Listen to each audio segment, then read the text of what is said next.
안녕하세요. 오늘은 60세 이후 소화 건강을 극대화하는 방법을 쉽고 실용적으로 안내해 드리겠습니다. 노년기에 접어들면 소화계의 구조적 기능적 변화가 서서히 진행되어 식사 후 소화가 느려지고 복부 팽만이나 변비, 소화불량의 빈도가 높아집니다.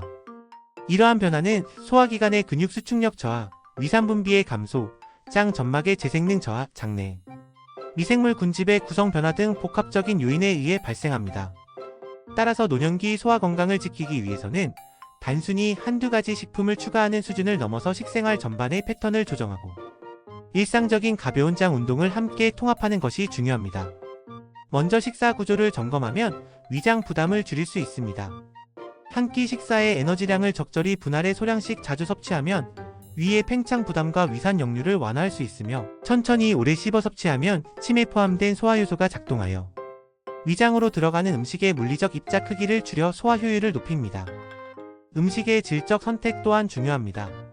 섬유질은 장 운동을 촉진하고 장내 유익균의 먹이가 되어 장내 환경을 개선하지만 갑작스러운 섬유질 과다 섭취는 복부 팽만이나 가스를 유발할 수 있으므로 수분 섭취를 병행하고 서서히 섬유질 섭취를 늘리는 것이 바람직합니다.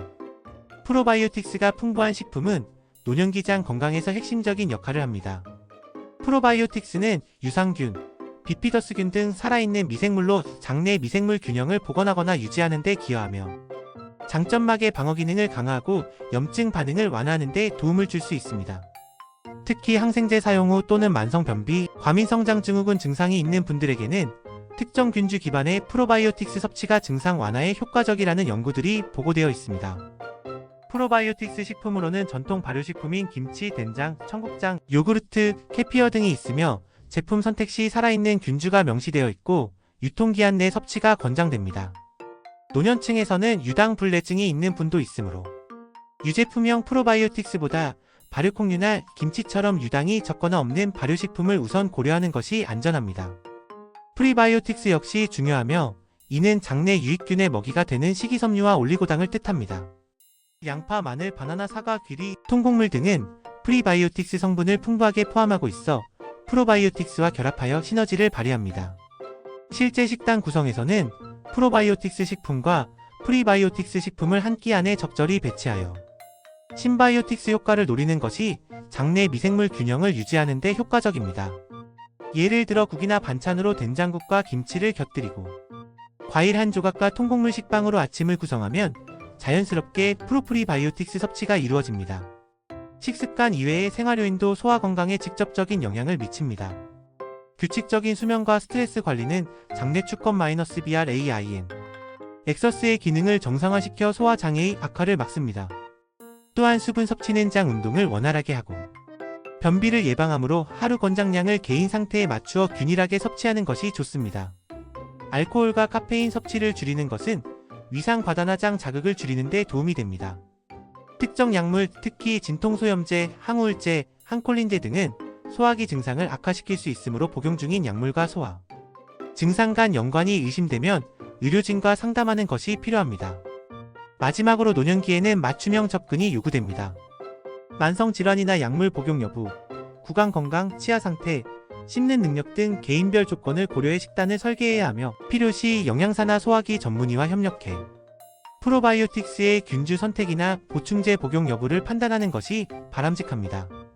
또한 계절에 따른 식재료 선택과 활동성 조절을 통해 겨울철 실내 생활에서의 변비 위험을 낮추고 봄, 가을 활동 시에는 가벼운 장 운동을 병행해 낙상 예방과 소화 기능의 자연스러운 회복을 도모할 수 있습니다. 이러한 종합적 접근은 단지 소화를 개선하는 차원을 넘어서 생활의 질을 높이고 신체 전반의 회복 탄력성을 강화하는 기반이 됩니다. 장 건강을 단순한 영양 섭취의 문제로만 보지 않고 전신 운동과 균형 있게 통합하면 노년기의 소화 능력을 더욱 효과적으로 유지할 수 있습니다. 장 운동이라 함은 복근과 골반 저근을 중심으로 한 가벼운 근력 운동과 유연성 운동, 혈류와 림프 흐름을 촉진하는 유산소성 활동을 포함합니다. 특히 걷기, 경사진 지면을 활용한 가벼운 하체 운동, 의자에서 하는 골반 기울이기 및 복근 수축 연습 등은 장관의 혈류를 개선하고 복부 내 장기의 운동성을 자극해 배변 활동의 규칙성을 도와줍니다. 운동 강도는 개인의 심혈관 상태와 근골격 상태를 고려해 설계해야 하며 의료적 제한이 있을 경우에는 물리치료사나 전문 강사의 자문을 받는 것이 안전합니다. 일상에서 쉽게 적용할 수 있는 장 운동 루틴으로는 아침 기상 직후 5분간의 의자 골반 기울이기와 무릎 당기기, 식사 후 10분간의 가벼운 산책, 취침 전 복식 호흡을 겸한 복근 수축 연습을 권합니다. 이러한 루틴은 장의 기계적 자극을 규칙적으로 제공해 변비 예방과 복부 불편감 완화에 큰 도움을 줍니다. 실외 활동을 계획할 때는 계절적 요소를 고려해 낙상 위험을 줄이는 것이 중요합니다. 겨울철에는 미끄러운 지면과 한랭 환경이 근육 경직을 유발하므로 실내 걷기 프로그램이나 보행 보조기구를 사용하는 것을 권장하며 봄, 가을에는 지면 상태를 미리 확인하고 적절한 신발을 착용해 자신감을 높이는 것이 좋습니다. 전략적 역량 다양화라는 관점에서는 개인이 가진 기존의 건강관리 역량을 확장하는 것을 목표로 합니다.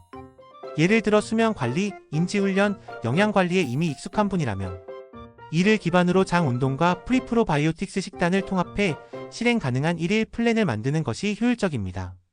하루 계획 예시는 다음과 같습니다.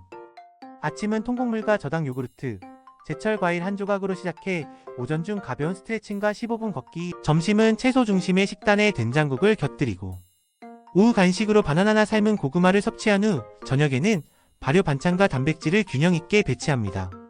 이때 식사 간격은 34시간을 넘기지 않는 것이 소화 부담을 줄이는 데 도움이 됩니다. 실행 가능한 루틴 통합을 위해서는 작은 목표를 설정하고 서서히 확장하는 방식이 가장 오래 지속됩니다.